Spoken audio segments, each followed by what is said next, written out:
నిన్న మొన్నటి వరకు వై నాట్ 175 అని తొడలగొట్టిన వాళ్ళందరూ కూడా ఈరోజు బయటకు వచ్చి సంతోషంగా దిగిపోతాము అన్న స్టేజ్కి వచ్చారంటే ఏంటా ఇంతట్లోనే ఇంత మార్పు అనుకున్నా. ఇంతట్లోనే ఇంత మార్పు అనుకునే సమయానికి సడన్గా బయటకు వచ్చిన కొన్ని అవినీతి తోటలో విరబూసిన రోజాల గురించి మాట్లాడుకోవాలి అని మీ ముందుకు రావడం జరిగింది.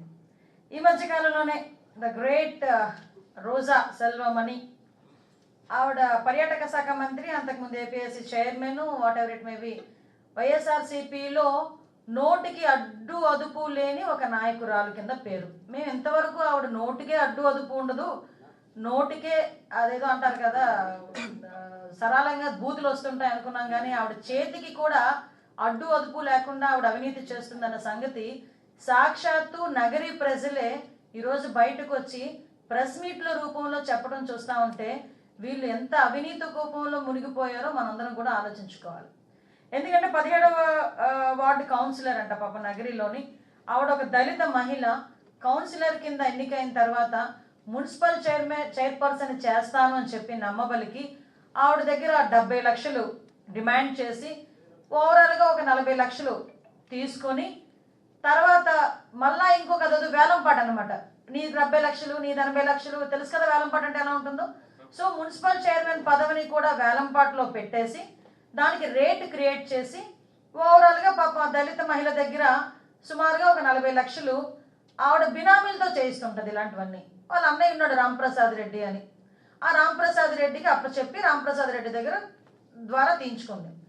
పోనీ తేనా చైర్పర్సన్ పదవి ఇచ్చారా, కొన్ని డబ్బులు తింటే తిన్నారు, చైర్పర్సన్ పదవి ఇచ్చారా అంటే కాదు నీకు 2.5 ఏళ్ళు ఇంకొక 2.5 ఏళ్ళు అని వేలం పాటకి సమన్యాయం చేశారు.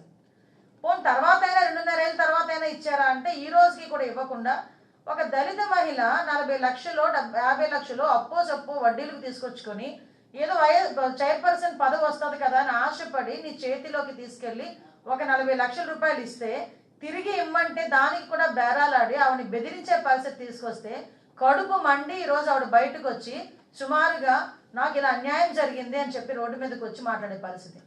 నేనేమంటానంటే ఎవరు ఎక్కడ చీమ చుట్టుక్కుమన్నా జగన్మోహన్ రెడ్డి గురించి ఎవరైనా మాట్లాడినా లేకపోతే ఇంకెవరి గురించి భారతమ్మ గురించి ఎవరైనా మాట్లాడినా చీమ చుట్టుక్కుమన్నా రోడ్డు మీదకి వచ్చేసి నానా యాగి చేసేసి అమ్మనా బూతులు కూడా తిట్టేసి వాళ్ళు మహిళలా లేకపోతే ఒక స్థాయి ఉన్న నాయకులను ఆలోచించుకున్న అమ్మనా బూతులు తిట్టే ఈ ద గ్రేట్ బురదలో వికసించిన ఈ రోజా పరిస్థితి ఏంటంటే ఈ రోజు ఎందుకు మాట్లాడట్లే?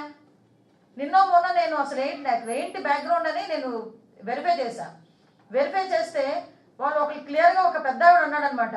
నగరి పొమ్మంటుందండి, జబర్దస్త్ రమ్మంటుందండి ఆవిడని, అందుకే పాప ఈ పరిస్థితి ఆవిడ ఇలా తయారైంది అని. ఆవిడ ప్రస్థానం గురించి జస్ట్ మనం వాచ్ చేసుకుంటే ఒకానొక సమయంలో వైఎస్ఆర్సీపీలో